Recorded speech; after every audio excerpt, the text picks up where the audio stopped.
ಕೈಲಾದವರು ಮೈ ಪರ್ಸ್ಕೊಂಡಂಗೆ ಇನ್ನೊಬ್ಬರ ಮೇಲೆ ಗೂಬೆ ಕೂರಿಸೋದು ಭಾರಿ ಸುಲಭ. ನಮ್ಮ ಕಾಲದಲ್ಲಿ ಹೆಂಗಿತ್ತು? ಹಿಂದೂ ಮುಸ್ಲಿಮು ಕ್ರಿಶ್ಚಿಯನ್ರೆಲ್ಲ ಒಂದಾಗಿರಲಿಲ್ಲ.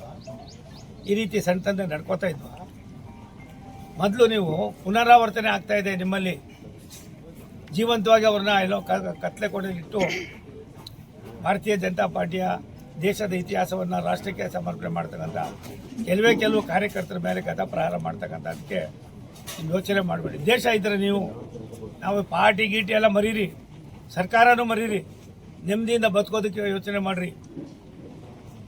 ಮಂಗಳೂರಿನಲ್ಲಿ ಕೇವಲ ಹಿಂದೂಗಳೇ ಇಲ್ಲ, ಕ್ರಿಶ್ಚಿಯನ್ರು ಇದ್ದಾರೆ, ಮುಸಲ್ಮಾನರು ಇದ್ದಾರೆ, ಡೌನ್ ಟಾರರ್ಸ್ ಇದ್ದಾರೆ, ಧ್ವನಿ ಇಲ್ದವ್ರು ಇದ್ದಾರೆ.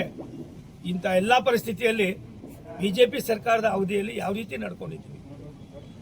ನಿಮಗೇನಾಗಿದೆ ಅದು ನಡ್ಕೊಳ್ಳೋಕ್ಕೆ?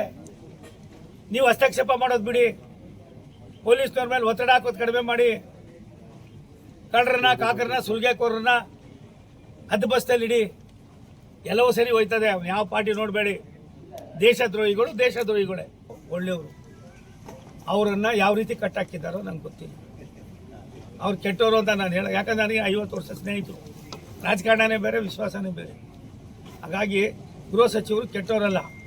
ಅವ್ರಿಗೇನು ಮಾಡಬೇಕು ಅಂದರೆ ನಾವೆಲ್ಲ ಸ್ವಲ್ಪ ಇನ್ನೊಂದಷ್ಟು ಸೈಕಲ್ ಪಂಪ್ ಹೊಡಿತೀವಿ. ಅಲ್ಲೇನಾಗಿದೆ ಅಂತ ನಮಗೇನು ಗೊತ್ತಿರ್ತದೆ. ಆದರೆ ಒಂದು ಸತ್ಯ, ಒಬ್ಬ ಅನುಭವಿ ಇದ್ದಾರೆ.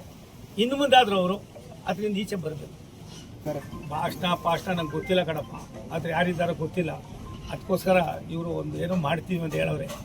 ವೀರಾದಿ ವೀರು ಸೂರಾದಿ ಸೂರ್ಯ ಅದೇನು ಮಾಡ್ತಾರೋ ನೋಡೋಣ. ಇನ್ನೊಂದು 2-3 ತಿಂಗಳು ಕಾದು ನೋಡೋಣ. ನಾನು ಇಷ್ಟೇ ವಿನಂತಿ ಮಾಡೋದು ಸರ್ಕಾರಕ್ಕೆ, ಇದು ಒಳ್ಳೆಯದಲ್ಲ. ಒಬ್ಬನ ಪ್ರಾಣ ತೆಗಿತಕ್ಕಂಥ ಹೀನ ಕೃತ್ಯ, ಪಾಪದ ಕೆಲಸ.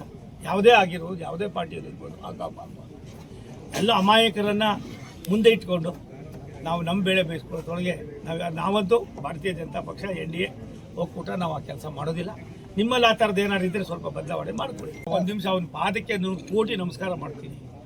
ನಾನು ಶಿವಕುಮಾರ್ ಯಾಕೆ ಹಿಂಗಾದರೂ ಗೊತ್ತಿಲ್ಲ. ನಾವೆಲ್ಲ ಮನೆ ಜನ, ಪಾಲಿಟಿಕ್ಸೇ ಬೇಡ, ವಿಶ್ವಾಸನೇ ಬೇಡ, ಆರ್ಥಿಕತೆ ಬೇಡ. ಯಾತಕ್ಕೆ ಈ ಥರ ಅವನು ಗಂಟು ಬಿದ್ದುಬಿಟ್ಟಿದ್ದಾರೋ ಗೊತ್ತಿಲ್ಲ. ತುಮಕೂರು ಜನ ಮುಗ್ದ್ರಿ.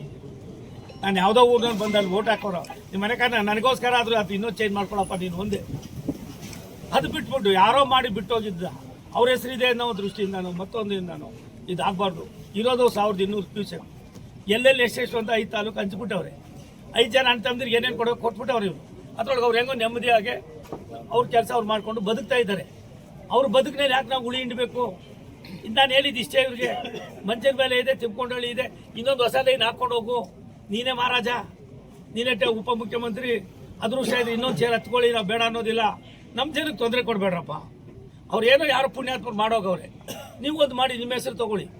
ಮಂಚನ ಬೆಲೆಗೆ ಬೇಕಾದ್ರೆ ತಗೊಂಡೋಗಿ. ಇನ್ನೊಂದು ಹೇಮಾವತಿ ಕ್ಯಾನಲ್ ಹಾಕ್ತಿರೋ, ಮತ್ತೊಂದು ಹಾಕ್ತಿರೋ, ಇಲ್ಲ ಕೃಷ್ಣದಿಂದ ತಗೋತಿರೋ, ಆಲ್ಮಟ್ಟಿಯಿಂದ ತಗೋತಿರೋ. ನೀವು ಬಿಟ್ಟಿದ್ದು ಯಾರೋ ಮಾಡಿ ಕೊಟ್ಬಿಟ್ಟು ಅವ್ರಿಗೆ ಹಂಚ್ಬಿಟ್ಟವ್ರೆ. ಅವ್ರಿಗೆ ಸುಮಾರು ಮಕ್ಕಳಾಗ್ಬಿಟ್ಟವೆ ಇವಾಗ. ಆಮೇಲೆ ಎಲ್ಲಿ ಹೋಗ್ಬೇಕು ಅವರು? 15-20 ವರ್ಷ ಆಗಿದೆ ಅದು ಮಾಡಿ. ಏನೋ ಒಂಚೂರು ನೆಮ್ಮದಿಯಿಂದ ಬದುಕ್ತವ್ರೆ. ನಾವ್ಯಾರು? ಅಲ್ಲಿರೋದನ್ನ ನೀವು ಇಲ್ಲೆಲ್ಲೋ ಕೊಟ್ಬಿಡ್ತೀನಿ, ಅಲ್ಲೆಲ್ಲೋ ಕೊಟ್ಬಿಡ್ತೀನಿ. ಎಲ್ಲಿ ಕೊಟ್ಬಿಡ್ತೀನಿ? ಬರ್ತಾ ಇರೋ ನೀರೇನೆ 1200 ಅದೆಷ್ಟೋ ಕ್ಯೂಸೆಕ್ಸು ಅದೇನೋ ಅಂತಾರೆ. ನಾವು ಅದನ್ನು ಅದು ಏನು ಮಾಡೋರೆ, ಎಲ್ಲ ಹಂಚ್ಬಿಟ್ಟು ಕುಣಿಗಳಿಗೆ ಜಾಸ್ತಿ ಕೊಟ್ಟವ್ರೆ ಅಂತಂದು ಇವಾಗ ತಿಪ್ಕೊಂಡಳ್ಳಿ ಮತ್ತು ಮಂಚನ ಮೇಲೆ ದೊಡ್ಡ ಜಲಾಶಯ ಇದೆ. ರಾಮನಗರಕ್ಕೂ ಆಯ್ತದೆ, ಮಾಗಡಿಗೂ ಆಯ್ತದೆ, ಕನಕಪುರಕ್ಕೂ ಆಯ್ತದೆ. ಶಿವಕುಮಾರ್ ಅವ್ರು ಅಂತಂದರೆ ನಮ್ಮ ಹಳ್ಳಿಗೂ ಕೂಡ ಅವರೇ ಕೊಡ್ಬೋದು. ಅವ್ರ ಹೆಸರು ದೊಡ್ಡದಾಗಿ ಬೋರ್ಡ್ ಹಾಕ್ತೀನಿ.